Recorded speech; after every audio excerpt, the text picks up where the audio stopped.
Yoromarang. My name's Nathan Mudyi Sentance. I'm a Wiradjuri man, family traditionally from Mudyi, New South Wales, but I grew up on Darkinjung country on the New South Wales Central Coast, and I currently work as Head of Collections First Nations at the Powerhouse Museum, also known as the Museum of Applied Arts and Sciences. And I guess what I'm yarning to today is about access to cultural knowledge in collections. So I've worked in cultural institutions or memory institutions for about nearly 15 years, and one of the things I've come across is community trying to access cultural knowledge within these collections, language, cultural practices, figuring out how to be involved in cultural resurgence and revitalization. And one of the struggles I think a lot of community have is just bureaucracy, not knowing how to actually get access to these collections, and also the fact that these collections span, your cultural knowledge can be in 100 different little institutions across Australia, and which each individual institution has individual rules of how you access and different people, so you can sort of be tripped up. And also not being aware that some of your cultural material exists elsewhere. Talking to some local mob from Sydney, they know that there's Darug cultural information and cultural belongings in the South Australian Museum. But some people wouldn't know that your cultural knowledge from Sydney is all the way in South Australia. And I think, in talking about repatriation, which has become a really important subject, and has always been an important subject, but has sort of entered into mainstream discussions around collections. There are objects and stories and knowledge that exist in European institutions. How do you even reach out to those institutions to start those dialogues and use that information for cultural resurgence? So I think it's important to sort of create platforms that are deliberately designed for mob and people working in cultural resurgence, and figuring out the best way to provide access and to think about the potential barriers and figure out how to mitigate them, and figure out what prevents mob from accessing their cultural knowledge, and trying to, rework that so it works in mob's favour. At the same time, trying to be as openly accessible as possible, but at the same time being cautious of, cultural protocols, and knowing that some of this information was recorded by non-Indigenous people without free, prior, informed consent. So some of that information shouldn't be in these places in the first place. So trying to figure out how to ensure that that gets back to community in a safe way, but is safe in the sense of protecting their Indigenous cultural and intellectual property, and avoid it from being further exploited by people who or exploited against community wishes. One of the things that I think organisations need to start doing with cultural collections is getting that free, prior, informed consent retroactively, because it's the only thing you can do. And I think it starts difficult conversations of like, why do you have this stuff in the first place? How did it get here? But I think it's an important conversation because for a long time, community have never been asked this. So I think it's an important step to even start that asking. And I think different platforms and things need to start to be looked at by museums to sort of look at themselves as not as owners of the knowledge within their institutions, but look at themselves as facilitators of that knowledge, and figuring out how to share custodianship with the traditional owners, which is, meeting their aspirations, meeting their protocols, facilitating their rights with that material. Even if it goes against your sort of institutional policies, I think you need to incorporate those rights into your institutional policies and figure out how to, because I think there is a big space of, in lieu of physical repatriation, digital repatriation.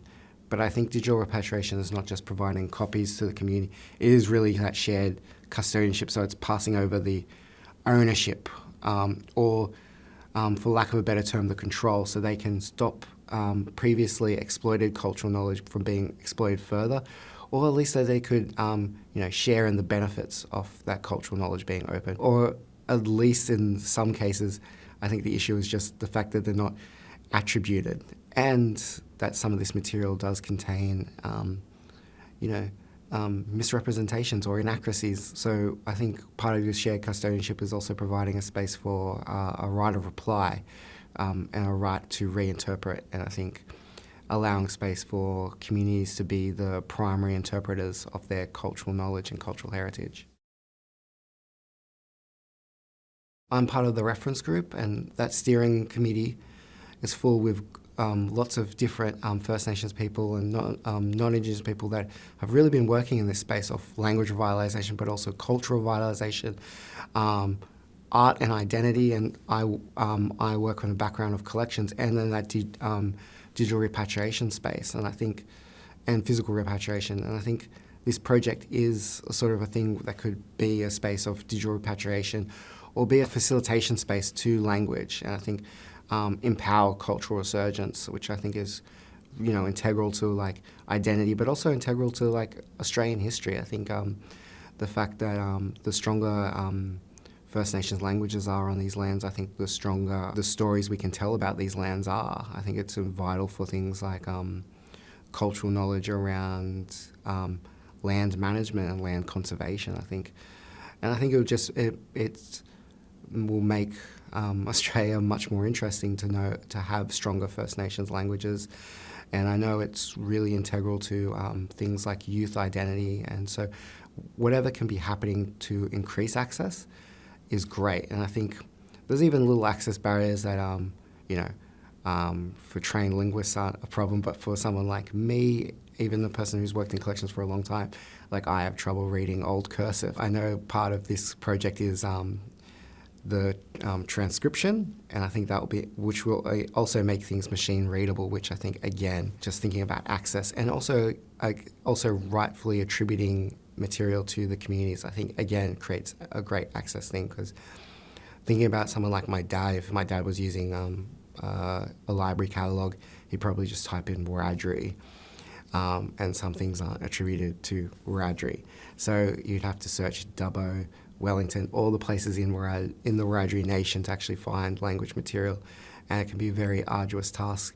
So I think having a platform that provides access, but also rightfully attributes, but also is focused solely on language, I think is important too, because I think that will make it easier as a scope for people wanting to look for a place for those language resources that are in the collection and use them to empower cultural and language resurgence. I think it's important when looking at language material in cultural collections or any material related to First Nations people, culture and history, is to understand the context in which it's made.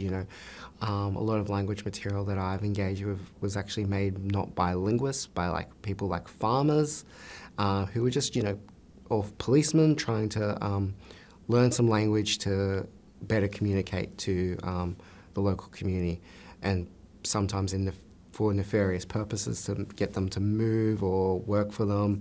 But I think that context is important because, first of all, sometimes, especially when languages are in trouble or really are in desperate state of resurgence, sometimes language material taken from archival records is seen as gospel, where there is wriggle room for interpretation or misinterpretation by the hands of the person who recorded it.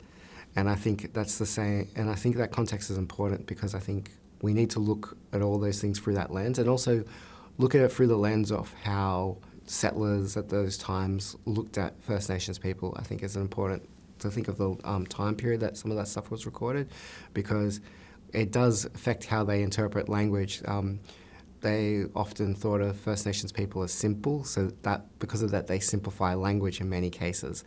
So something that's complex could be just changed to rock, when it's like, well, that rock's probably part of a very important ceremony that means a myriad of things. So I think that's why not only do we need to get this information to community, actually a lot of organisations need community to get access to these collections, because it needs to be, that relationship needs to be established, because we need that reinterpretation, we need the knowledge that exists in community.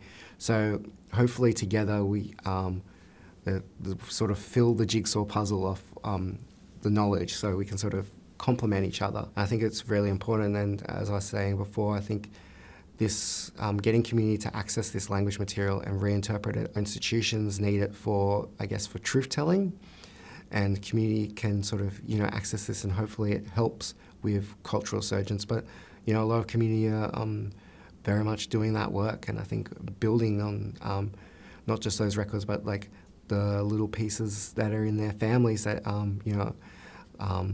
through strength and resilience weren't, completely destroyed. So those sorts of, that information sort of, needs to find each other. Like, I know some Wiradjuri language, and it's very cool to be able to say some words to Dad, who doesn't know any Wiradjuri language. I think innately a lot of First Nations people know about that context of how things were taken from communities. So a lot of people sometimes have, one of the hurdles with working cultural institutions is like sort of establishing trust. I think Nyingarn being, a lot of cultural institutions are involved, or people in cultural institutions are sort of involved, but I think being separate and having this focus on language can help, again, negate that barrier of trust, because I think there is a fear of, this exploitation that's happened in the past, fear of it continuously happening. So I think having the right principles, which I think that's why they Nyingarn established the steering committee, is to sort of